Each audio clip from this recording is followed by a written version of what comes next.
Hey guys, and welcome back to the channel. In today's video we are taking the rear end off the Firebird. Last video, as you saw, we took the entire front end of it. So that's all here. The frame, transmission, engine, front end, everything is on that frame literally. I mean, if you look right here, not that much left. So now that we're done taking the front end off, then we are moving down to the rear end. Now the thing I'm gonna do is remove the rear end itself. Then we're gonna remove the trunk, and then we're also gonna remove the gas tank. Also, you might notice there's a pretty good lighting inside the shop now. Me and Oscar, we put up a few lamps in here, and it helped out tremendously, like so much. Before, we literally had like 3 lamps in the roof, which is that one right there, that one right there, and that one right there. So let's just jump straight into this and do a time lapse from, I don't know, over here. Is that a good angle?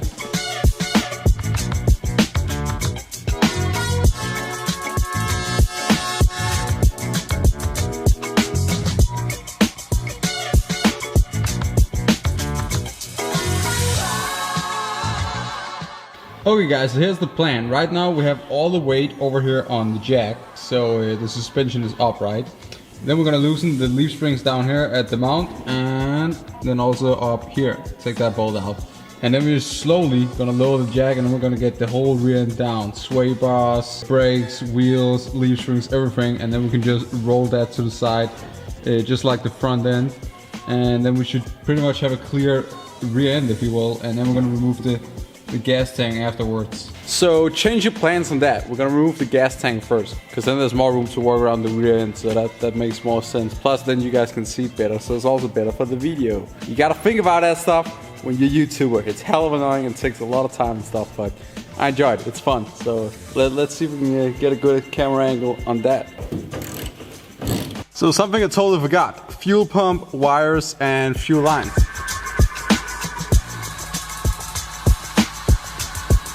There we go, fuel pump.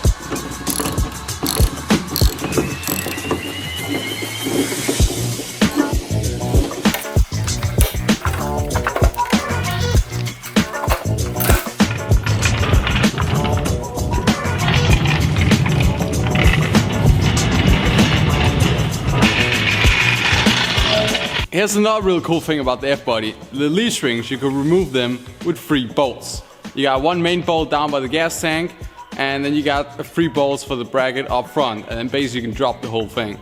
Really awesome.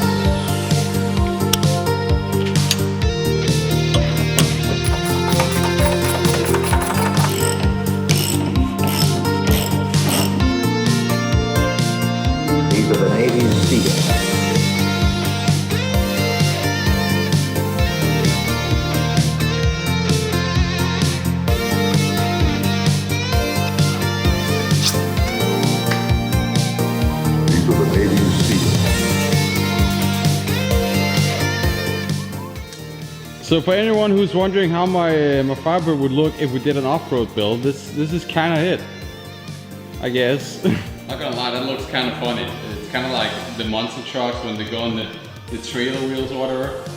I didn't really think about this. The wheel can't roll back because of the fender, so we actually have to like pull it out sideways.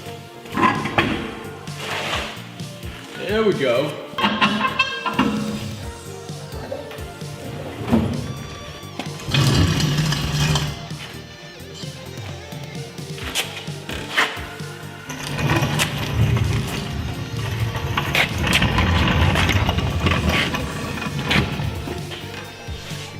So now I'm going to put the wheels back on the rear end, so it's easy to move around, and we're probably going to use the jack for something else, so it's quite nice to get it off the jack. So we're going to put the wheels back on and we'll take it from there, shall we?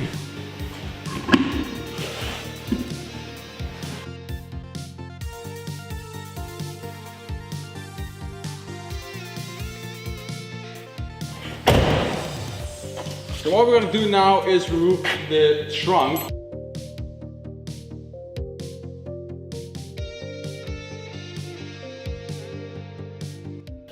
So you would think removing the rear end of the frame was the most dangerous thing, right? No. These freaking torsion rods things for the rear latch was almost killing me, okay? Because I don't have the proper tools or whatever, so I just used the flathead screwdriver. And this thing almost just sprang up and penetrated my eye. So yeah, but we got them out now. So now we just have to take the rod and I guess in some way finagle it out of here. There you go.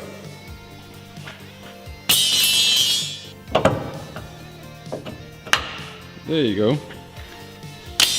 So now I have to go in here and bend these two splits or whatever down, and we should be able to take this mechanism right here and slide it out in some way, or at least slide the barrel out of in here and then pull the hinge out. Basically, I'm gonna use this bracket that's already here because it's perfect. It's already aligned and built for the trunk. So what I'm gonna do is bolt through right here, hood pin, blah blah, and same thing down here. Drill a hole here, hood pin, split, bam bam. That's because the rule says that you should be able to open both the hood and the trunk from outside the vehicle. So I guess this was the easiest fix to just do that. Plus, it's also gonna look kind of cool, race car-ish. So. Yeah, by the way, these brackets couldn't hold up the hood anyway because the old tension rod was getting bad or whatever, so. So I think we should be able to just hammer this barrel out now. I just hammered down the two splits. So let's try, see if we can do this.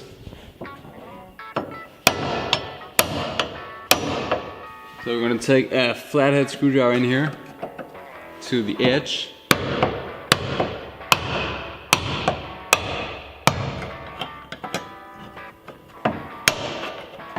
Okay, so forget it. There's so much rust and the metal kind of have expanded or something, so we're not able to get it off. But what we're gonna do is just cut the barrel in half, then one of the half is gonna fall through the bracket and the other one should fall out this side, and then we can pull out the hinge. So let's do that.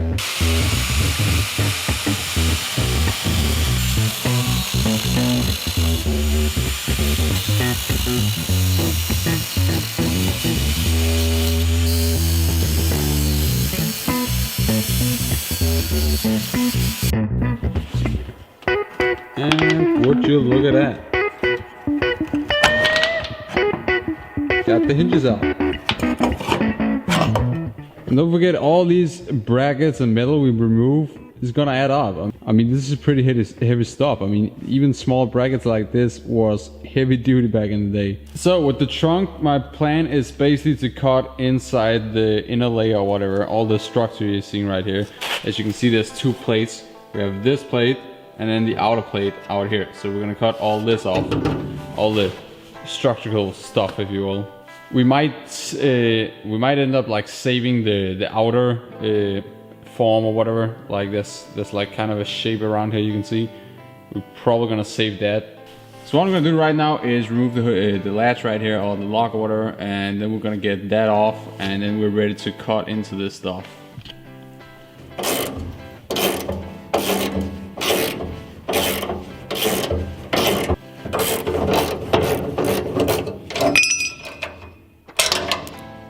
And we're probably also gonna cut out the trunk floor pan, I think, because as you guys saw, it's all rusted out. It's like switch tees down there, so it doesn't really matter. So we're gonna cut that away, and we're probably gonna make our own floorboard slash little frame, because I think I'm gonna put a fuel cell in too, as I don't really feel like running the old fuel tank, as that's kind of unsafe and stuff. I don't know. Plus the old fuel tank has a pretty big problem of the fuel sloshing around and a bad pickup tube location and stuff. So it would just be nice to get another fuel tank and you know, have something that works and you know it works, instead of trying to utilize the old thing. There's 3 months and I think 2 weeks till deadline. That's when the first event, the first training session or whatever is gonna happen here in Denmark at the Nordic Drift Series.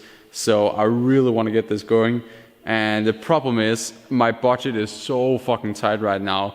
And I'm kind of on the edge on having to find a new job and stuff like that, and then I'm not gonna have any payments coming in, and I also have to buy a pickup and a tow rig or maybe a trailer. Or it's pretty bad. It's pretty bad timing right now, but yeah, hopefully we can make it work, or at least get a chance to join in on the last end of the season or whatever. I have no fucking idea. I really hope we're gonna be able to make it, and all the budget and my plans inside my head is gonna work, because it's tight. It's really tight. We're talking about if I buy a Coke down in the mall, then I'm suddenly have to rethink my budget and stuff. Like, it's the smallest things, okay? And I'm trying to literally sell everything that would take off this car right now. I mean, we're talking the old radiator, the old sway bars, chrome lists, freaking an old used air filter or something. I'm trying to sell everything. I'm trying to utilize everything so we can get a bigger budget back into this build, and also to get the whole tow rig and stuff going, because the problem is, if you build a drift car in Denmark, you're not able to drive it on the street and blah blah blah.